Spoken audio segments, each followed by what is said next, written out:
So ఇంతక వీడియోలో మనం కంటిన్యూ చేసాం. ఇంతక ఏం చెప్పుకున్నాం, మనం తీసుకున్న టైప్ ఆఫ్ సర్క్యూట్స్ ఏంటి, RL circuit, RC circuit, RLC circuit, ఈ 3 కాంబినేషన్స్ తీసుకుంటాం. ఇప్పుడు మనం ఆల్రెడీ ఎలక్ట్రికల్ సర్క్యూట్స్ 1లో డిస్కస్ చేసాం. ఏంటిది అది, ఏదైనా మన సర్క్యూట్లో కనుక మోర్ నెంబర్ ఆఫ్ కాంపోనెంట్స్ ఉంటే ఆ మోర్ నెంబర్ ఆఫ్ కాంపోనెంట్స్ని ఎలా కనెక్ట్ చేస్తాం, అయితే సిరీస్లో కనెక్ట్ చేస్తాం, లేదంటే ప్యారల్లో కనెక్ట్ చేస్తాం. ఇక్కడ మనం తీసుకున్న కాంబినేషన్ అంటే సిరీస్. సో ఫస్ట్ ఏంటి, సిరీస్ సర్క్యూట్, దీని మధ్య RL circuit, series RL circuit.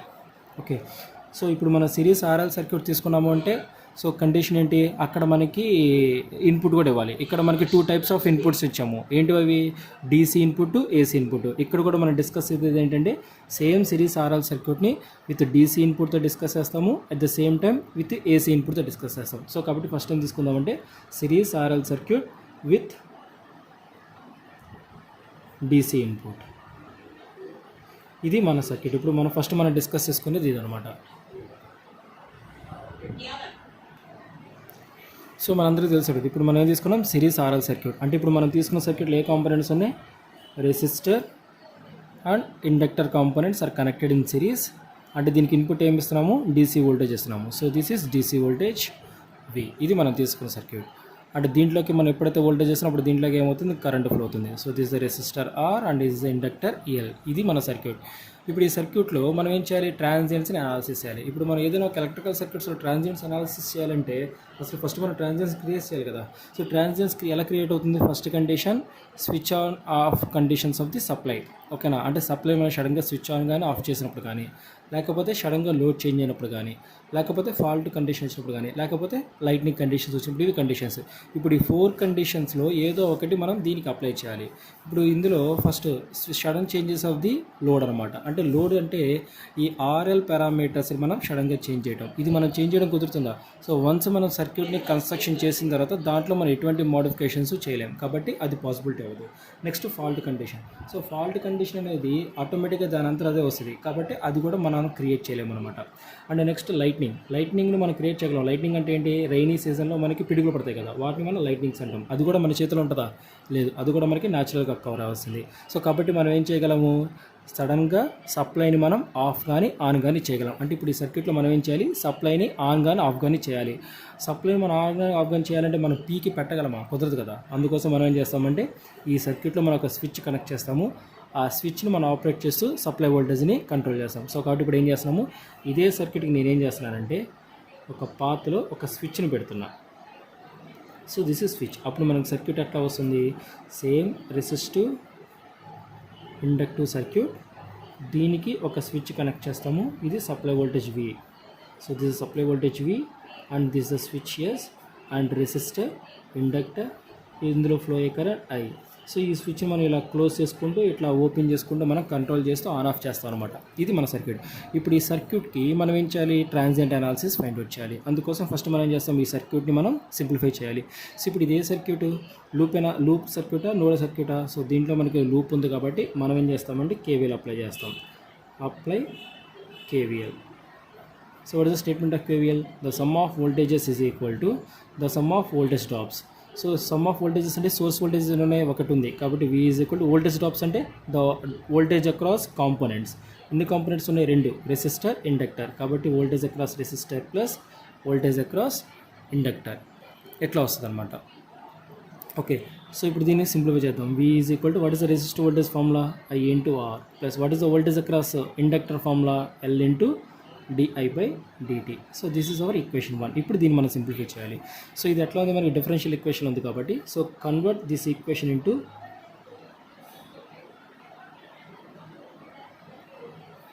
Standard form of differential equation. So standard form అంటే దీన్ని ఎలా తీసుకొస్తాము, సో di/dt అంటే జస్ట్ రీరైట్ చేస్తున్నాం, plus I into R is equal to V. L కామన్ తీస్తే di/dt plus R/L into I is equal to V/L. దీన్ని equation number 2 అనుకోండి. ఇది మన ఈక్వేషన్ 2. ఇప్పుడు దీనికి మనం ఏం చేయాలి, సొల్యూషన్ చేయాలి. సో దీనికి సొల్యూషన్ చేసి మనం ఏం చేస్తామంటే differential equation response I calculate చేయాలి. కాబట్టి apply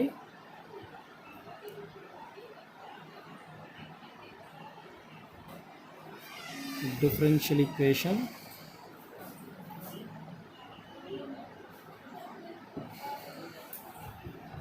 solutions.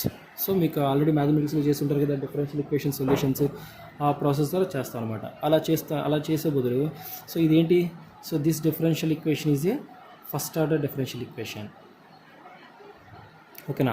So take an example of first order differential equation dx/dt plus k into X is equal to some p అనుకోండి. ఇది ఫస్ట్ ఆర్డర్ డిఫరెన్షియల్ ఈక్వేషన్ అయితే so దీనికి already మనకు solution తెలుసు, that is X is equal to,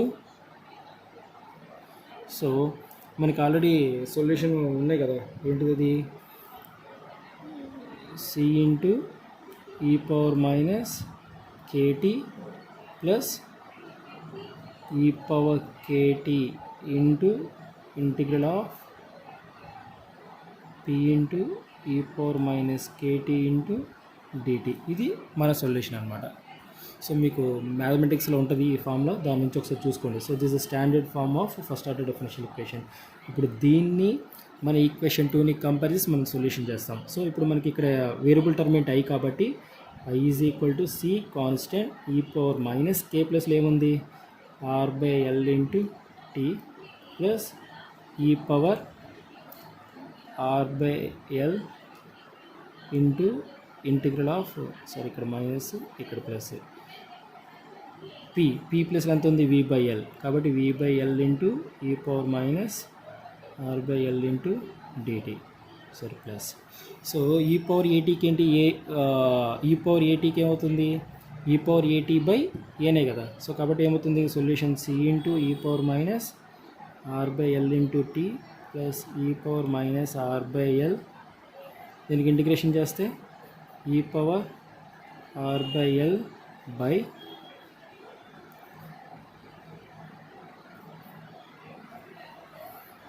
v/l ఇది. So ఇది cancel అయిపోతుంది, ఈ v/l పైకి వెళ్తే ఏమవుతుంది r/l, సారీ r/l ఇంటూ ఇక్కడ v/l, ఇది పైకి వెళ్తే ఏమవుతుంది l క్యాన్సిల్ అయిపోతుంది. అప్పుడు ఆన్సర్ ఏమవుతుంది I is equal to C into ఈ power minus r/l into T plus v/r వస్తుంది. ఇది మన equation. So this is our current. సో మనకు కనుక్కోవాల్సింది ఏంటంటే ట్రాన్సియన్స్. సో ట్రాన్సియన్స్ అంటే డిస్టర్బెన్సెస్ కాబట్టి ఆ డిస్టర్బెన్సెస్ అవుట్పుట్ పారామీటర్స్ వస్తుంది. ఆ అవుట్పుట్ పారామీటర్స్ ఏంటి, వోల్టేజ్ అవ్వచ్చు, కరెంట్ అవ్వచ్చు. అంటే ఇక్కడ మనం ఏం చేస్తున్నాము, కరెంట్లో వచ్చే ట్రాన్సియన్స్ని వోల్టేజ్లో వచ్చే ట్రాన్సియన్స్ మనం క్యాలిక్యులేట్ చేస్తాం. సో దానికోసం మనం ఏం చేస్తామంటే కరెంట్ ట్రాన్సియన్స్ మనం క్యాలిక్యులేట్ చేస్తాం. ఇది మన ఆన్సర్. బట్ ఈ ఆన్సర్లో మనకి సర్క్యూట్లో ఏవైతే పారామీటర్స్ ఉన్నాయో అవి మాత్రమే ఉండాలి. వాటితో పాటు ఇక్కడ మనకి ఏముంది, ఒక అన్నోన్ పారామీటర్ ఉంది సి. ఈ సిని మనం ఏమంటామంటే where C we can call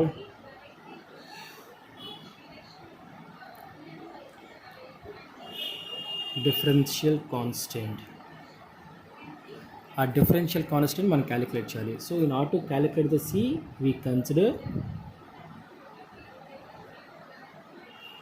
initial conditions. So initial conditions అంటే ఏంటి, at before the starting at t equal to 0, at t, ఇక్కడ t అంటే ఏంటంటే సో స్విచ్ క్లోజ్ అవ్వకముందు, at t equal to 0 means ఇమీడియట్గా స్విచ్ క్లోజ్ అయినప్పుడు. ఇందులో మనకి ఏ కాంపోనెంట్స్ ఉన్నాయి, రెసిస్టివ్ కాంపోనెంట్ ఉంది, ఇండక్టివ్ కాంపోనెంట్ ఉంది. సో మనం ఫస్ట్లో చదువుకున్నాం రెసిస్టర్ ఏం చేస్తుంది, ఇట్ అపోజ్ ది కరెంట్ని అపోజ్ చేస్తుంది, అంతే కదా రెసిస్టర్. ఇండక్టర్ ఏం చేస్తుంది, సడన్గా చేంజ్ అయ్యే కరెంట్ని అపోజ్ చేస్తుంది.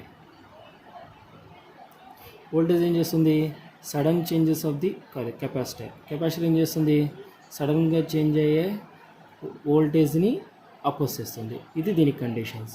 ఓకే, ఇప్పుడు మనం చూద్దాం. ఇప్పుడు నువ్వు స్విచ్ క్లోజ్ అవ్వకముందు, suppose take an example of 230, దీని వోల్టేజ్ 230 అనుకోండి. ఎప్పుడైతే మనకి స్విచ్ క్లోజ్ అవ్వలేదో అప్పుడు ఇక్కడ వోల్టేజ్ ఎంతమ్మా 0, అంతే కదా. ఇక్కడ వోల్టేజ్ 0 అంటే దీంట్లోకి వెళ్ళే కరెంట్ ఏమవుతుంది 0 అవుతుంది, అంతే కదా.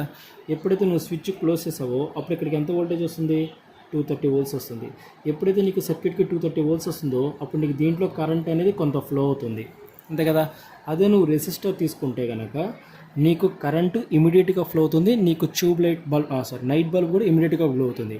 కానీ ఇండక్టర్లో ఏమవుతుంది, ఇండక్టర్లో మనకి కాయిల్ ఉండటం వల్ల ఈ కాయిల్ ఏం చేస్తుంది, కరెంట్ని ఒకేసారి లో వాల్యూ నుంచి హై వాల్యూలోకి చేంజ్ చేయలేదు కాబట్టి అది స్లోగా మనకి ఇంక్రీజ్ అవుతూ వెళ్తుంది. అందుకోసం మనకి ఏమవుతుంది అంటే ట్యూబ్ లైట్ స్లోగా ఫ్లక్చుయేట్ అయ్యి స్లోగా ఫ్లక్చుయేట్ అయ్యి మనకు అది మ్యాక్సిమంకి వెళ్తుంది అనమాట. అట్లా చూసుకుంటాం. సో ఇండక్టర్ ఏం చేస్తుంది, సడన్ చేంజెస్ ఆఫ్ ది కరెంట్ని అపోజ్ చేస్తుంది అనమాట. అంటే స్విచ్ క్లోజ్ చేయకముందు ఎంత కరెంట్ ఉందో స్విచ్ క్లోజ్ చేసిన ఇమీడియట్ సెకండ్లో కూడా మనకి అంతే కరెంట్ ఉంటుంది. క్లోజ్ చేయకముందు ఎంత కరెంట్ ఉంది, 0 ఉంది. క్లోజ్ చేసిన తర్వాత కూడా ఎంత కరెంట్ ఉంటుందంటే 0 కరెంటే ఉంటుంది.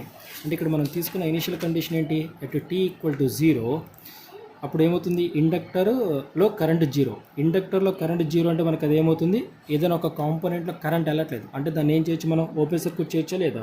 అప్పుడు కరెంట్ I = 0 అవుతుంది, సర్క్యూట్లో ఫ్లో అయ్యే కరెంట్. ఎందుకు, అటు t = 0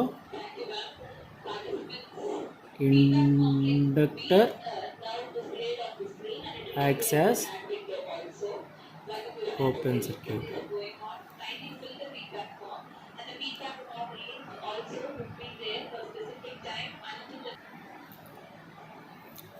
so inductor open circuit అవుతుంది. ఇండక్టర్ ఎందుకు ఓపెన్ సర్క్యూట్ అవుతుందో మనం చెప్పుకున్నాం. ఎందుకని, ఇండక్టర్లో సడన్గా కరెంట్ చేంజ్ అవుతుంది కాబట్టి. సో ఇనీషియల్గా నీకు ఎంత కరెంట్ ఉంటుందో at the time of starting కూడా అంత కరెంట్ ఉంటుంది. సో ఇనీషియల్గా మనకి స్విచ్ క్లోజ్ అయిన ఓపెన్ అయిందంటే మీనింగ్ ఏంటి, వోల్టేజ్ ఏమి వెళ్ళట్లేదు కాబట్టి voltage 0, so that current 0. So even నువ్వు వోల్టేజ్ అప్లై చేసిన ఇమీడియట్ సెకండ్లో కూడా ఇండక్టర్ సడన్గా తీసుకోదు కాబట్టి దాంట్లో కరెంట్ 0 ఉంటుంది. ఏ కాంపోనెంట్ అయితే మనకి కరెంట్ 0 అవుతుందో ఆ కాంపోనెంట్ సింపుల్గా మనం ఓపెన్ సర్క్యూట్ చేసుకోవచ్చు. అప్పుడు మనకి సర్క్యూట్ ఏమవుతుంది, so I closed the switch and this is the voltage V and this is the resistor R, but inductor ఉండదు కాబట్టి ఓపెన్ సర్క్యూట్ ఇట్లా వస్తుంది అనమాట. సో ఎప్పుడైతే ఓపెన్ సర్క్యూట్ అవుతుందో అప్పుడు ఇందులో కరెంట్ ఫ్లో అవుతుందా, ఫ్లో అవ్వదు. కాబట్టి నేనేం తీసుకున్నా, current I = 0. So at t = 0 current I = 0. So submit all these conditions to this equation. ఇందులో సబ్మిట్ చేస్తే ఏమవుతుంది, I = C × e⁻ R/L × t ప్లస్లో 0 పెట్టండి, ప్లస్ కరెంట్ అంతా 0 కదా, సో 0 ప్లస్ V/R. సో ఇదంతా మనం ఎందుకు చేస్తామంటే Cని క్యాలిక్యులేట్ చేయడం కోసం. సో e⁻0 మీన్స్ 1, అప్పుడు C = ఎంత అవుతుంది, -V/R అవుతుంది. ఓకేనా. ఇప్పుడు ఈ వాల్యూ తీసుకొచ్చి దీంట్లో పెట్టండి, అప్పుడు ఎంత అవుతుంది, I = V/R minus V/R × e⁻ R/L × t. So that is I = V/R common తీస్తే 1 - e⁻ R/L × t. ఓకేనా. So this is our transient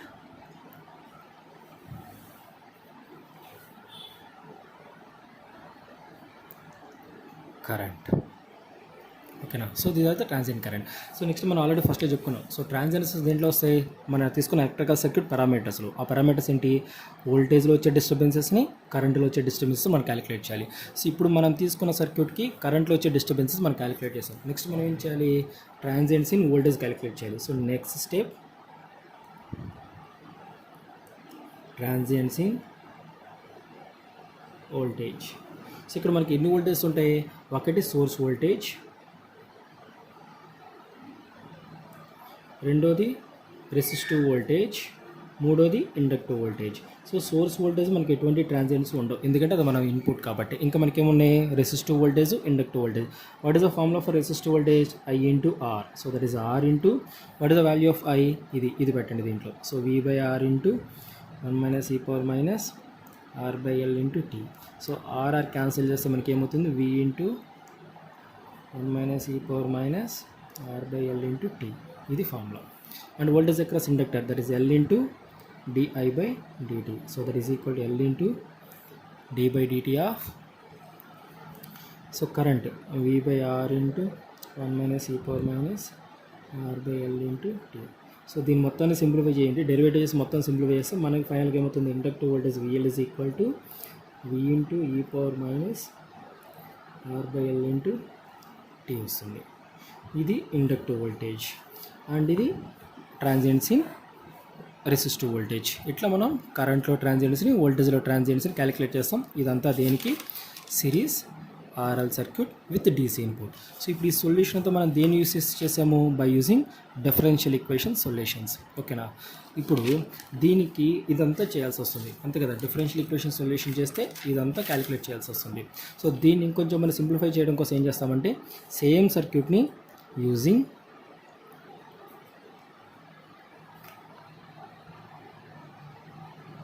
Laplace transform ద్వారా చేద్దాం. అది అలా చేద్దామో చూద్దాం. సో సేమ్ అంటే మనకి సేమ్ ఇదే సర్క్యూట్ తీసుకున్నాం, యాస్టీస్ అదే సర్క్యూట్ తీసుకున్నాం, బట్ డిఫరెన్షియల్ ఈక్వేషన్ సొల్యూషన్ కాకుండా మనం ల్యాప్లాస్ ట్రాన్స్ఫార్మ్ ద్వారా తీసుకొస్తాం. కాబట్టి మనం సేమ్ ల్యాప్లాస్లో కూడా ఇదే సర్క్యూట్ తీసుకుంటాము, దానికి కేవీఎల్ ఈక్వేషన్ వస్తాము, సింప్లిఫై చేస్తాము. అంటే ఈ ఈక్వేషన్ వరకు కామన్. ఇక్కడ నుంచి మనం ఏం చేస్తామంటే డిఫరెన్షియల్ ఈక్వేషన్ మెథడ్ కాకుండా ల్యాప్లాస్ ద్వారా చేసుకుంటూ వస్తాం. సో సేమ్ అది ఇప్పుడు ఇదంతా మనం మళ్ళీ చేయడం అవసరం వేస్ట్ కాబట్టి సో డైరెక్ట్గా you can take this equation. So డైరెక్ట్గా నేను ఆ ఈక్వేషన్ తీసుకున్నా, that is di/dt plus r/l into i is equal to v/r. రేపు పొద్దున మీరు ఎగ్జామ్లో చేస్తున్నప్పుడు మాత్రం ఫస్ట్ స్టార్టింగ్లో డెరివేషన్తో చేయండి, ఇక్కడ నుంచి కంటిన్యూ చేయొద్దు. So you can start from here, take in a circuit and apply the KVL equation and right up to hear. ఇక్కడ నుంచి మనం ఈ ప్రాసెస్ కాకుండా ఈ ప్రాసెస్ ద్వారా చేద్దాం. ఇప్పుడు దీనికి ల్యాప్లాస్ ట్రాన్స్ఫార్మ్, ఐ థింక్ అందరికీ ల్యాప్లాస్ తెలుసు కదా. ల్యాప్లాస్ ట్రాన్స్ఫార్మ్ ఎందుకు యూస్ చేస్తాము? ఏ మ్యాథమెటికల్ ఈక్వేషన్స్ అయితే, మ్యాథమెటికల్ కూడా దట్టు డిఫరెన్షియల్ ఆర్ ఇంటిగ్రల్, ఏ డిఫరెన్షియల్ ఆర్ ఇంటిగ్రల్ ఈక్వేషన్స్ అయితే మనకి డిఫికల్టీగా ఉంటాయో అలాంటి వాటిని మనం ఈజీగా సాల్వ్ చేయడం కోసం ల్యాప్లాస్ ట్రాన్స్ఫార్మ్ యూస్ చేస్తాం అనమాట. సో దీన్ని ఇంతగా మనం ఈక్వేషన్ 2 అనుకున్నాం కదా, అక్కడ నుంచి స్టార్ట్ చేద్దాం. ఓకేనా? ఇక్కడ మనం ఏం చేస్తామంటే apply Laplace transform to the circuit. ఈ సర్క్యూట్కి మనం ఏం చేస్తున్నాం? లాప్లాస్ ట్రాన్స్ఫార్మ్స్ అప్లై చేస్తున్నాం. సో లాప్లాస్ ఆఫ్ ప్రతి దానికి అప్లై చేయాలి. di/dt plus r/l into i is equal to Laplace of v/r. ఇది ఫార్ములా. ఇప్పుడు Laplace of a plus b we can also right Laplace of di/dt plus Laplace of r/l into i is equal to Laplace of v/r. ఓకేనా? ఇప్పుడు డెరివేటివ్కి Laplace apply చేయాలి. So డెరివేటివ్కి Laplace apply చేస్తే ఏమవుతుందంటే derivative ప్లేస్లో into yes వస్తుంది అనమాట. So ఈ Laplace formulas అని మీకు మ్యాథమెటిక్స్లో వచ్చి ఉంటాయి. అండ్ ఇక్కడ మనకి వేరియబుల్ ఐ కాబట్టి that we can write I of S. ఎందుకంటే మనకి ఎగ్జాక్ట్గా దీని వాల్యూ తెలియదు కాబట్టి అది ఫస్ట్ ఆర్డర్ డెరివేటివ్ కాబట్టి ఒక ఎస్ వస్తుంది. అదే సెకండ్ ఆర్డర్ డెరివేటివ్ అయితే ఎస్ స్క్వేర్ అవుతుంది. nth ఆర్డర్ డెరివేటివ్ అయితే కనుక s/n వస్తుంది. సో కాబట్టి ఇక్కడ ఒక డెరివేటివ్ ఉంది కాబట్టి దాని ప్లేస్లో ఎస్ వస్తుంది. కరెంట్ ఐ కాబట్టి I of S plus r/l constant. ఈ ఐకి లాప్లాస్ అప్లై చేస్తే అది మనకి ఐ ఆఫ్ ఎస్ కింద కన్వర్ట్ అవుతుంది into Laplace of v/r. Laplace of constant we can write 1/s రాస్తాం. సో కాన్స్టెంట్కి లాప్లాస్ అప్లై చేస్తే 1/s వస్తుంది. కాన్స్టెంట్ v/r కాన్స్టెంట్ కదా కాబట్టి 1/s వస్తుంది. ఇక్కడ మనకి దేనికి ఈక్వేషన్ కావాలి? మనం ఏం కనుక్కోవాలి? కరెంట్ కనుక్కోవాలి. కాబట్టి ఇక్కడ కరెంట్ కామన్ అండి. సో ఇఫ్ ఈ కామన్ ఐ ఆఫ్ ఎస్ అయితే కనుక ఏమవుతుంది? S plus r/l is equal to v/s into r. So మనకు కావాల్సిన కరెంట్ ఐ ఆఫ్ ఎస్ కదా, I of s is equal to v/r into 1/s into s plus r/l. ఇది మన equation. So we're getting the response for current I of s. ఇది మనకు కావాల్సిన value. So we're getting output current. కానీ మనం ఇనీషియల్గా ఎక్కడ స్టార్ట్ చేసాము? సో మనం ఇనీషియల్గా స్టార్ట్ చేసింది టైం డొమైన్లో ఉంది కాబట్టి సో ఫైనల్గా మనకు వచ్చిన రెస్పాన్స్ కూడా మనకి ఎలాగ ఉండాలి? టైం డొమైన్లో ఉండాలి. కానీ ఇక్కడ ఎలా ఉంది? ఎస్ డొమైన్లో ఉంది. కాబట్టి ఇక్కడ మనం ఏం చేస్తామంటే ఇన్వర్స్ లాప్లాస్ అప్లై చేస్తాం. సో జస్ట్ లాప్లాస్ ఏంటంటే మనం మ్యాథమెటికల్ అనాలిసిస్ని ఈజీగా చేయడం కోసం. కానీ నువ్వు ఇనీషియల్గా సిస్టమ్ని ఏ డొమైన్ అయితే తీసుకున్నావో ఫైనల్గా కూడా మనకి సిస్టము అదే డొమైన్లో ఉండాలి. అందుకోసం ఫస్ట్ మనం టైం డొమైన్ని లాప్లాస్లోకి మార్చాము. సో సింప్లిఫికేషన్ అంతా చేసేసాము. మళ్ళీ ఎస్ డొమైన్ని అంటే లాప్లాస్ డొమైన్ని టైం డొమైన్లో కన్వర్ట్ చేస్తాం. సో దానికోసం మనం ఏం చేస్తామంటే ఇన్వర్స్ లాప్లాస్ అప్లై చేస్తాం. దీనికి ఇన్వర్స్ లాప్లాస్ అప్లై చేస్తాం, దీనికి మనం ఇన్వర్స్ లాప్లాస్ అప్లై చేస్తాం. సో కాబట్టి ఫోన్ చేసినట్టు